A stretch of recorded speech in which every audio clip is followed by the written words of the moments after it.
Got Will Gunter on the line from 107.5 The Game. And, we've seen some heavyweights already hit the field during these spring games. And I say this all the time, but I know better now than to get excited about a spring game being played. But I miss college football so much that I tend to, when I see a Clemson or Ohio State with a spring game, and then you watch 2 or 3 plays and realize what you're watching. And these coaches don't have any obligation to us to make it a entertaining TV show. They're just working on another scrimmage, and the TV networks just happen to show up for this one. So, but we have seen Clemson and Ohio State on the field, Alabama as well this past week. A lot of traffic this past weekend, and a whole bunch of teams going at it this weekend, including, of course, South Carolina.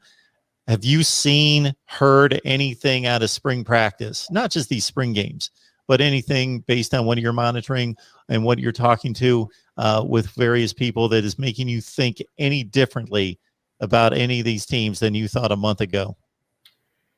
No, I think if you wanna monitor a situation, I think you're watching Oklahoma right now. Mike Woods transferring out of Arkansas, 6'2", but I think 6'2", 215 pounds.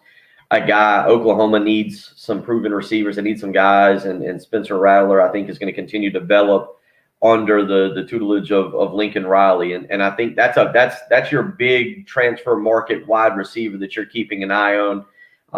And I think that Oklahoma is a team that maybe move if they land a Mike Woods, and which I think they will, to be honest. I think that's a team that maybe, and it has nothing to do with spring ball, because Mike Woods caught, I think, 4 passes last weekend, 5 passes in the Arkansas spring game. I know it caught Arkansas completely off guard that he was going to transfer. He's going to be a grad transfer and will enroll somewhere in August.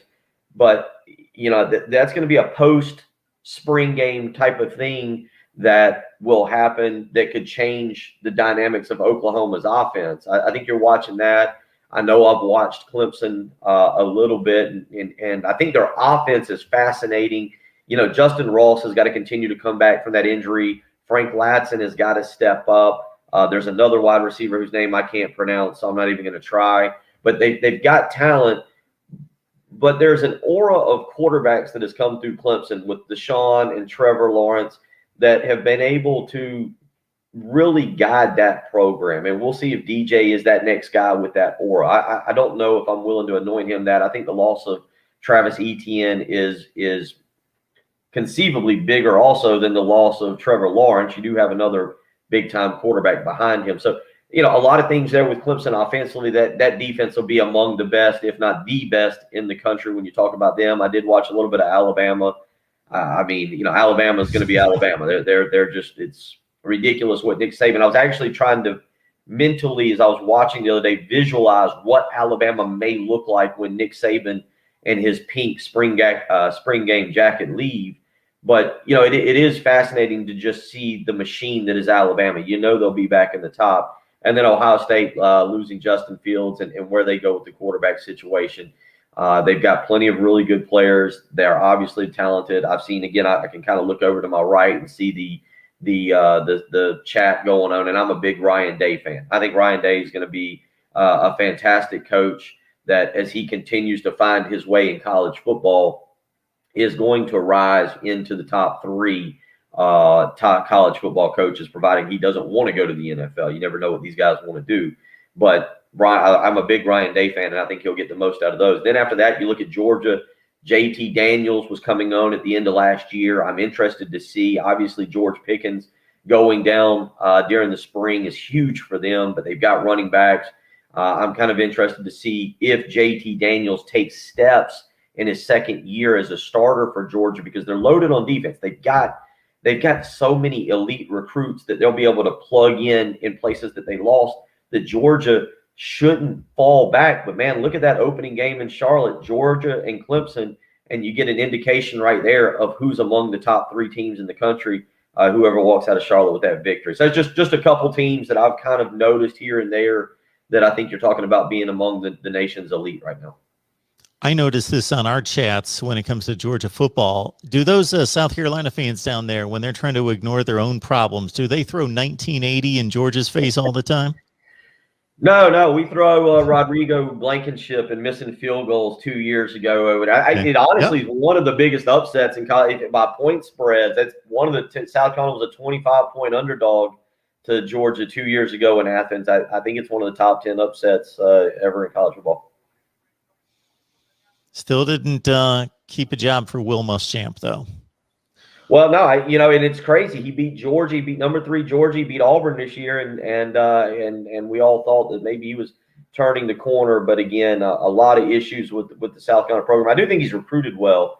I would never dare come on a program like this and say, "Oh yeah, South Carolina's a sleeper," and keep an eye on them. But I do think there's more talent there than people realize. They were beaten down. I think that they've got a chance to win 7 or 8 games to get up to 3rd in the East. But we'll know week 4 you get Kentucky.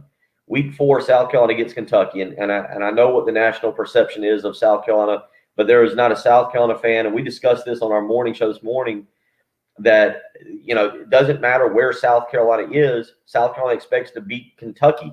And Shane Beamer gets them in week 4 in Columbia. It'll probably be a night game because for whatever reason, and Florida fans will understand this, David Waters and I were laughing about this a week ago. South Carolina plays Florida at noon pretty much every year. I think we played them at noon for 7 or 8 straight years. And we play Kentucky on the SEC network at 7 p.m. Apparently, South Carolina, Kentucky is a prime time SEC network game that must be shown every year. But that's the game I think you point to with Shane Beamer to figure out where this fan base will stand with him, because it doesn't really matter with South Carolina. They expect to beat Kentucky, and that's week 4 after Eastern Illinois, East Carolina, Georgia, and then you get Kentucky. South Carolina could win 7 or 8? If you look at the schedule, it's not inconceivable. And again, look at the schedule, and I get it. I think that South Carolina's got more talent. They open with Eastern Illinois. They play on the road at East Carolina, and then they're a 2 to 3 touchdown underdog to Georgia. Lose that one. Then you get Kentucky. You follow that up with Troy at home, and you've got Tennessee and Vanderbilt the next 2 games. And I feel like I'm leaving somebody out. You look at if a coach wanted in the SEC, given South Carolina's schedule, if a coach wanted the best possible schedule to start the season, to gain momentum, to showcase something that's truly smoke and mirrors, South Carolina's opening 7 games, I believe, is actually set up to look really, really good before the back half that is Texas A&M, Florida. You got to go on the road to Missouri. Auburn is in there. We'll see what Auburn is, and you got Clemson. I mean, that first 7 games, though, I'm not a huge Tennessee fan. I'm not sure what Jeremy Pruitt left, and I'm not buying the Josh Heupel hire. Kentucky, again, I don't think Kentucky is more talented than South Carolina. I think they've been better coached the last 5 or 6 years. But, the bottom line is you look at those first 7 games, and it's what I come on your show and bet money that they're 6-1? No, but 5-2, they should be no worse than 4-3, and really they should be aiming for 5-2. They should be 5-2. Georgia's the certain loss, in quotes, certain loss. Nothing's 100%. They could actually win that game, but we're not going to consider that a possibility.